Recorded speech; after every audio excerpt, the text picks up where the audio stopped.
Hello and welcome to Manifesting Marvel, a new podcast dedicated to the Marvel Cinematic Universe. I'm your co-host Jacob, And I'm your co-host Raga. and today we're discussing Shang-Chi and the Legend of the Ten Rings. So this is the first film discussion for me and you, which is kind of cool. I know we've been Yeah, talking about some of the series, and we've said in the future we're going to work our way through some of the films. So it should be fun today to talk about it. I've got to say, just straight off the bat, awesome. It has got to be one yeah, of my favorite debuting Marvel superhero films. I would say yeah. for me, it's on par with Doctor Strange. I think they did really well because I think I enjoyed. I think this is the first time I went to see a Marvel movie because when Black Widow was out, I actually watched it on Disney Plus. Mm. So I didn't get to go to theater. So it's like the whole experience of going there and experiencing a big screen. And I think if you haven't watched this, like watch the movie, we would say like stop listening to this podcast, come back and listen to it, but then go and watch it in the cinema because that's the best experience you could have. And they did really well with the storyline and the character building for Shang-Chi, and then even the Ten Rings and all that. It was just the best. I think they kicked off the pace forward with a really good movie, Mm. I would say.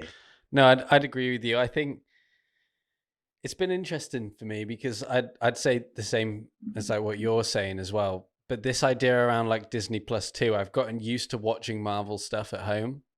Yeah, And for me, it was the same when Black Widow came out. Even though it was a pandemic and even though some of the cinemas were open, part of me was kind of I'll just watch it on Disney Plus. I'll yeah, just get the premium for that week kind of thing. And maybe if Shang-Chi had have been on Disney Plus too, I might have done the same. But the fact that it was in cinemas and it just was really nice to go back there. And I love the nachos with the jalapenos and the salsa and everything. yes.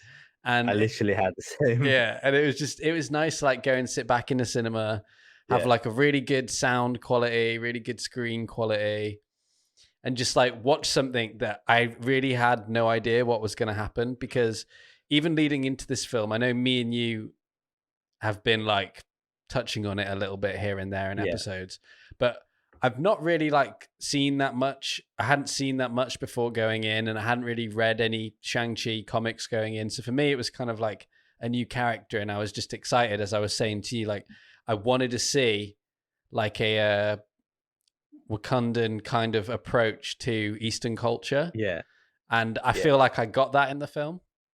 I think we did I find a lot of people were saying about it on Reddit and all that. They were like, "Oh, they revealed too much. There's so many trailers, so many teasers, and uh, it's nothing like that. Whatever you've seen is just like maybe 10 minutes of the whole movie, Yeah. like and what they did with the Eastern culture, like they kind of brought it in to life with the Wakandans. I think I was amazed by the graphics on the movies, like the way they worked on it and the design they came up with.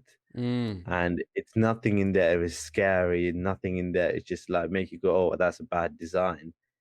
Everything it looks so different, and like I never knew. Like, I mean, Avatar took about 10 years to complete this, and I mean, I could understand that's a whole lot of work goes into it. Yeah. But what they did in this one with creating animals and uh, designs work and graphics. I know that that's only like maybe last 20 minutes of the movie. Like we've seen that great things they did with the graphics, but it still amazed me how they did that, all of that during the pandemic as well. So No, I'd that's agree with you. crazy. And something else I want to say too is Yeah. I don't think I've ever seen a colored dragon in a live action film. I think that's the first. Oh I think yes. it's No, I never seen I one. think it's the first colored one because I've seen lots of gray ones, and I know in Yeah.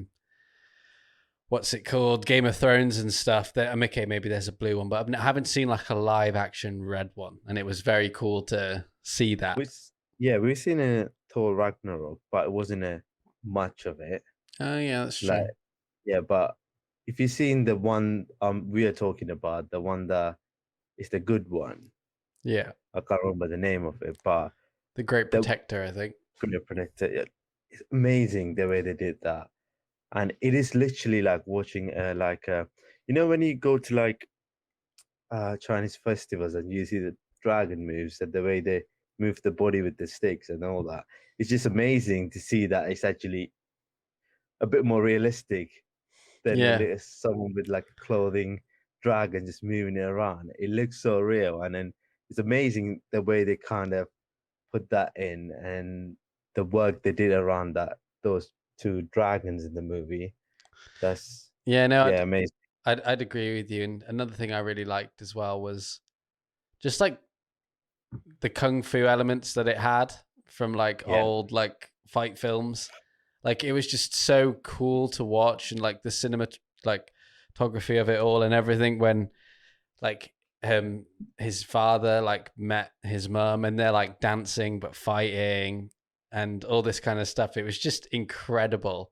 And I really enjoyed watching, I think like probably my favorite like overarching thing throughout the film was kind of like it felt like the Mandarin really stole the show too.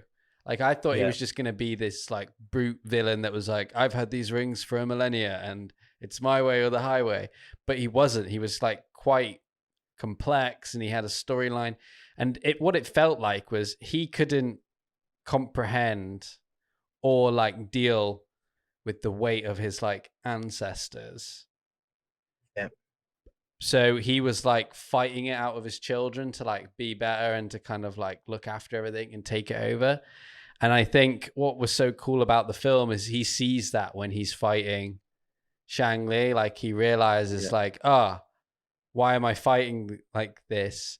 I can see like my wife's like essence in my son because like he did like the same kind of thing, and yeah, it was just really cool to like to have this message that was so it was like really philosophical and like it was very similar to like Black yeah, Panther 2 with like ancestors and where you come from and the afterlife and all that kind of stuff. But I think as well it was really cool because it was kind of telling you that like it doesn't matter what's happened in the past, you're still like responsible for your destiny kind of thing. And I thought that was quite a yeah, refreshing like tone to take. And it was really cool how they opened the film with him yeah, being a chauffeur yeah, and you thinking that he's going to get out the car because like that's what's happened with Iron Man and all the other films, and he's not. It's yeah. just being a I chauffeur. thought the same when I was like, wait a minute, doesn't look like it because he's just taking a bus in a minute in the same place.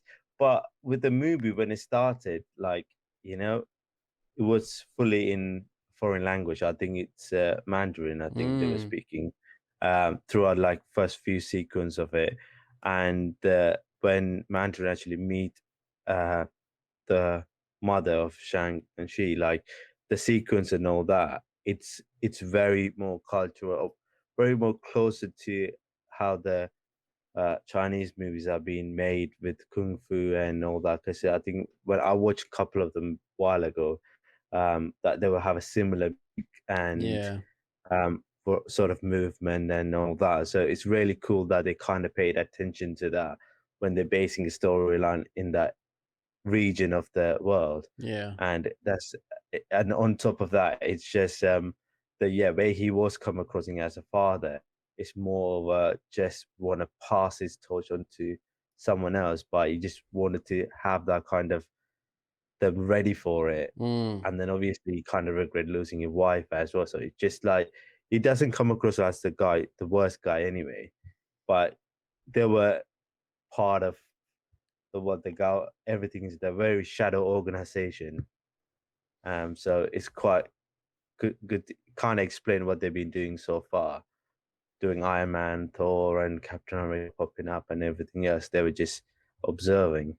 yeah. I think that was another cool thing. It Yeah, was very similar to Winter Soldier with like how Hydra had always been involved, but it was just the Ten yeah, Rings. I thought that was a little cool way that they'd done it, and I liked how the Mandarin also explained the Mandarin from Iron Man 3 yeah. before we got the big reveal of Trevor Slattery as well.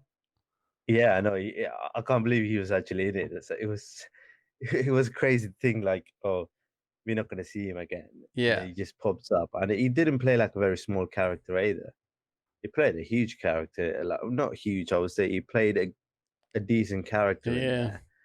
there. And then he just kind of tags along to the end of it, which is quite cool because he started from somewhere else, again, fail actor and or drama theater actor, and end Yeah. up in America, then end up in somewhere in China, and then now you end up in Like the Lost uh, Realm or whatever it is. yeah, Lost Realm. What Yeah, what it's crazy. what's it called?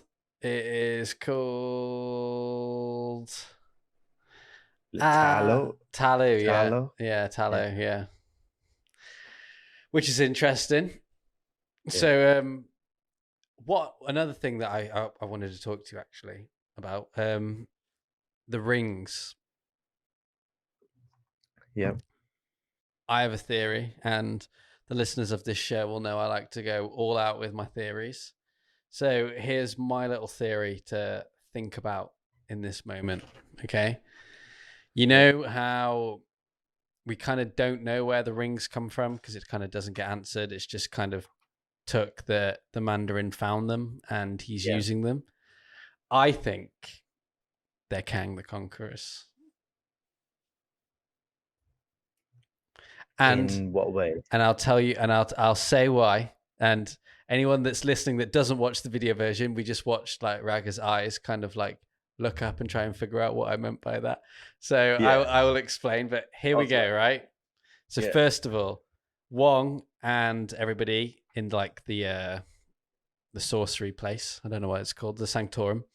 Central. Yeah, They don't know what the magic is or the energy signature of the Ma is. Then on top of that, you have Captain Marvel that doesn't know what the energy signature is and says that there's nothing in the universe and there's like no Kree technology or anything that it could be. And then finally, you have Bruce Banner, who is like good with, I don't know, energy signals or whatever, and he doesn't even know what it is. And do you know why that would yeah, be? It's because they haven't been created yet. It's a technology from the future that Kang has made, and it'll be explained when he goes back in time to ancient Egypt to just take like what are they called? You know, like bits from time when he takes all of like the little statues and yeah, everything to become the yeah. one he who remains, and he just leaves them in Egypt. And then the Mandarin finds them like 2,000 years later. And it would make sense if you were trying to take over the multiverse and you just put things in all of the different universes that had beacons. Because then Yeah. when somebody activated them, like the Tesseract in Avengers 1, it sends a signal that, oh, look, Kang, there's an Earth here that hasn't been conquered, and one of your artifacts is here to come and collect. Could be, could be, And because the I symbols think on it that's were futuristic too. Like it's something yeah. Kang would wear, and It maybe looks yeah, it's kind of, they're going to go with the same kind of thing that they did with the Infinity Stones, where like maybe the rings are a lot more powerful than we were led to believe in Shang-Chi. Kind of like the mhm, Infinity Stones when they didn't know they were Infinity Stones at the start. yeah, And like only Kang or someone would really know how to use them. Because as well in the comics, like the rings do have a lot more power. They have got yeah, like proper manipulation. And you can see it a little bit in this film, but maybe it's just because the people that are using it don't actually know what they are, kind of thing. And the reason why Shang-Chi's so good with them is just the rings appropriate themselves to whoever's using them. So they're just being used in a fight scene, like kind of scenario where they could be used for yeah. like actual magic potential and stuff. Could be like I think it could be one of the artifacts of Kang the Conqueror, but I still reckon it is something that he would come for because when he send a signal out to wherever that it is, he probably picks it up in the future and he kind of travels back in time to kind of collect it because he's probably going through the timelines to find anything powerful that he could use. Yeah. When this was used and it was picked up by him for him to be from the future, kind of travel back down and blah, by the way, whatever that you use, I just like to have that, can I have it kind of thing. But he might be just after that. But even to say that, Marvel then will go back to the point where they have to show a villain where he's trying to collect artifacts to just become bigger, like Mm. to become powerful. but it's like same story as Thanos. So I don't think they will actually kind of follow that up. That's what I was finding a bit hard to be like decide on it, right? What it will be.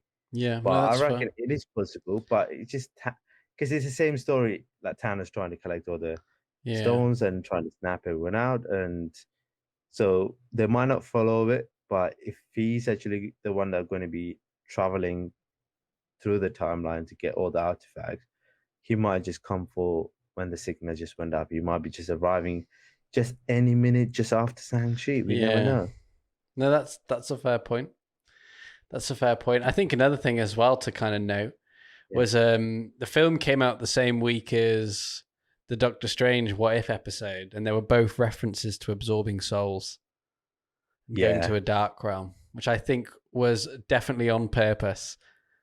I think the future of the MCU kind of looks a little bit Dark demonic and magic. dark and Yeah. souly and I mean, it is. I don't know because that's what they're setting up to be. WandaVision and mm, Scarlet Witch and it's very uh, witchy, yeah, and then sorcery. yeah, and also you're seeing the same thing with like Loki as well, like a bit more sorcery and a bit more magic, and so I think they just kind of go in that direction because maybe that's the only way they could defeat Kang the Conqueror in Yeah. the future or stop the multiverse of war. I know, like it will be very interesting to see, but it's getting darker and darker in the What If episodes as well with Sanchi. So, coming out, kind of pointing that out to kicking off the MCU, and we can see like where it's gonna go, and it's kind of referencing a lot of things that's gonna come up in the future. I think one of those soul sucking creatures are the first one of the many. Mm. Yeah. Yeah, no, I can see that. I can see that. So, what was your standout moment in the film, and what was your like? I don't want to say letdown. I don't know, like least favorite aspect of it. Best and worst. Best and worst. I'm gonna have to think very hard about this. I think I would say the best one is I find it just the climax scene with the bad dragon that he was doing the hand Mm, movement and then in the air and he just killing it off. I think that's that music, the background music and the whole scene, everything just made it so good. Like yeah, I think I was just like tearing up. I'm like, "Fuck, it is awesome!" Like you know what I mean? Like I never thought that would be that case. yeah, yeah, Like in a movie, but after a while as well. Maybe that's another part, but it's just so good. Like that scene was. I find it with the background music. I think the soundtrack of this movie was amazing. yeah. One of the They best. Yeah. One of the I best for mean, sure. I would say Guardian of the Galaxy and Shang-Chi because they did really well. Um, so with that one, I think they did perfectly well with the background music as well for the movie and the sound effect for that scene. So that's my favorite. The least favorite would be there's a I know like I can't say any of the like the childhood story of Shang-Chi because that kind of gave me an idea of who is he and what he did. Yeah, Least favorite probably he just going to the friend's house to have a breakfast and don't even eat the breakfast. yeah. Like he just sit there and have a chat with the grandmother. Maybe that's the one. That's just the filling scene or something like that. Mm. But anything to do with the main storyline, I think it was just amazing. You can't complain on that one. No, I'd agree. I think it was really cool, and I really enjoyed seeing Wong and Abomination face off against each Yeah, other.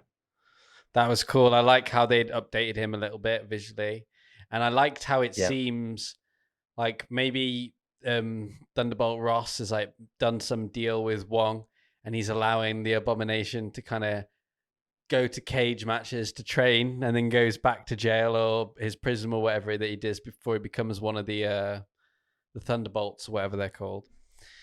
yeah. But I mean, it it's was quite cool. cool because you can see that same dome that he was created in the Avengers, the one for the Hulk. Mm. a similar kind of cell that he's in.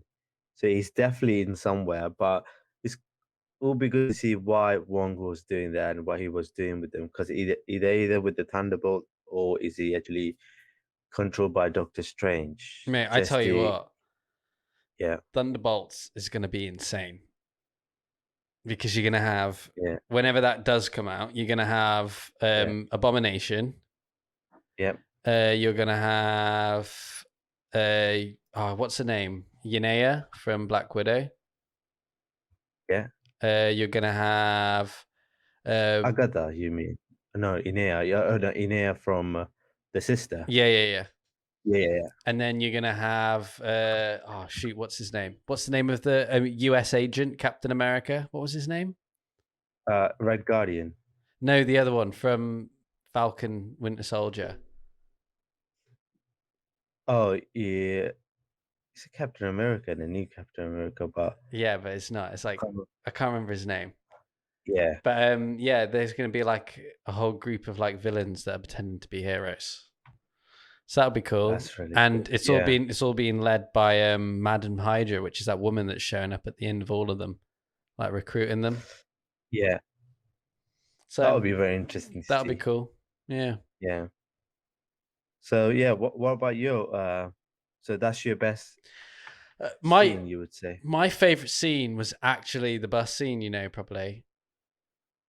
I really But I we already seen that. Like, Yeah, I know, but I just really enjoyed like the fighting in it yeah, and like how like fluid everything was. I'd say either that or when he's with his mum's sister and he's learning like how to airbend and all that kind of stuff because that was also really really cool. But yeah, like for me, just the visuals for this film just blew me away.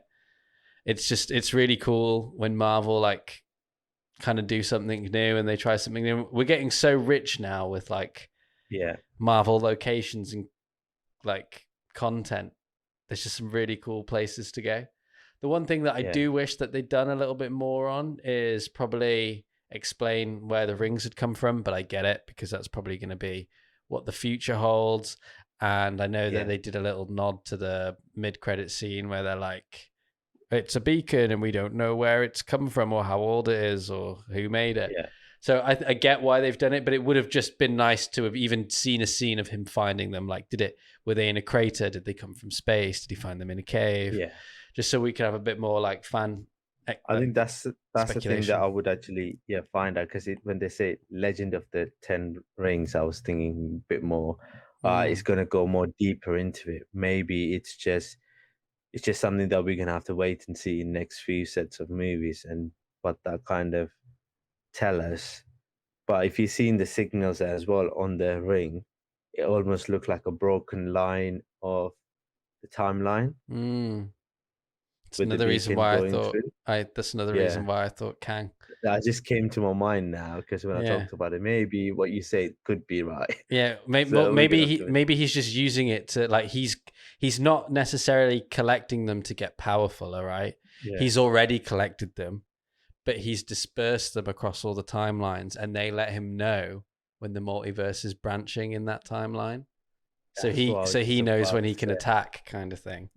That's what I was about to There say. you go. What if the Shang-Chi movement, when he used the whole thing that created the beacon, at the same time as One Division and Doctor Yeah. Strange and all that? It's all interconnected. What if he left all these things around the world or around the places when they use them that trigger the movement at the same time that he knows Mm. that multiverse about to happen? Yeah, 100%. Because you could make the argument that if there's one Kang that's doing everything he can to stop it, there's another Kang doing everything he can Can to to do it. break it, yeah. Maybe that's the signal. Like Yeah. when the One Division do the same thing. And that would also make sense as Loki well scene. in the Yeah. Loki one, because in the Loki one as well, Owen Wilson's character Mobius says, I don't understand why he wants us to break the timeline. And she's like, I don't know either, but he does. When they're like staring at it and it's all like breaking. Yeah. So yeah, it's interesting. But yeah, we'll call it there for our little Yeah. like discussion on Shang-Chi and the Legend of the Ten Rings. So if you're watching on YouTube and you enjoyed this episode of the podcast, make sure to give it a like. And if you're not subscribed yet, hit that subscribe button. You can follow us on Twitter and Instagram at Manifest Marvel. And you can follow me at Jacob E. Carson and Raga at AJ Ventura 93. And yeah, we will catch you next episode for What If episode 5 Zombies.